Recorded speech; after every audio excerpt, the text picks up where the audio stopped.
Hello बच्चों, let's read this question. The question से that question में दो स्टेटमेंट है, स्टेटमेंट फर्स्ट और स्टेटमेंट सेकंड।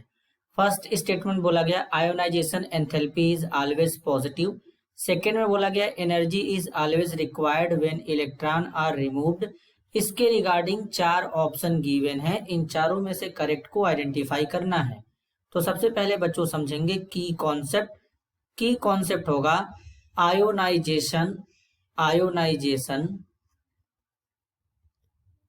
एंथैल्पी। समझेंगे पहले कि आयोनाइजेशन एंथैल्पी होता क्या है।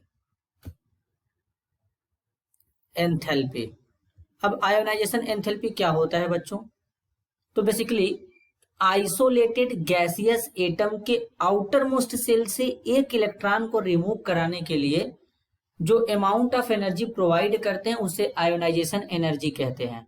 जैसे ये कोई आइसोलेटेड गैसियस एटम है बच्चों, इसमें एनर्जी प्रोवाइड करेंगे तो इसके आउटर मोस्ट सेल में से एक इलेक्ट्रॉन को रिमूव करा देंगे तो ये ए प्लस में कन्वर्ट हो जाएगा और इसके बाद यहां पर एक इलेक्ट्रॉन बाहर निकल जाएगा। इसको कहते हैं फर्स्ट IE1। आयोनाइजेशन एनर्जी क्या है? ये पहला है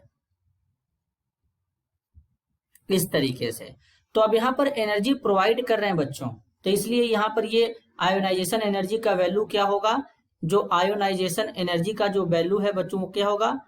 ऑलवेज पॉजिटिव होगा। अब इस केस में क्या करते हैं, इलेक्ट्रॉन को रिमूव करने के लिए एनर्जी प्रोवाइड कर रहे हैं। यानी एनर्जी क्यों प्रोवाइड कर रहे हैं? क्योंकि इलेक्ट्रॉन जो है वैलेंस सेल से बाहर निकल जाए। तो इसका मतलब जो स्टेटमेंट फर्स्ट है बच्चों, ionisation enthalpy is always positive, तो यहां पर ये पहला स्टेटमेंट करेक्ट है। दूसरा बोला गया energy is always required when electron are remove. अब यहाँ पर क्या कर रहे हैं, एनर्जी क्यों प्रोवाइड कर रहे हैं? एनर्जी बच्चों इसलिए प्रोवाइड कर रहे हैं ताकि इलेक्ट्रॉन आउटर मोस्ट सेल से बाहर निकल सके। तो स्टेटमेंट सेकंड भी करेक्ट है, यानी दोनों स्टेटमेंट करेक्ट है। तो इस क्वेश्चन के लिए करेक्ट आंसर होगा ऑप्शन फर्स्ट।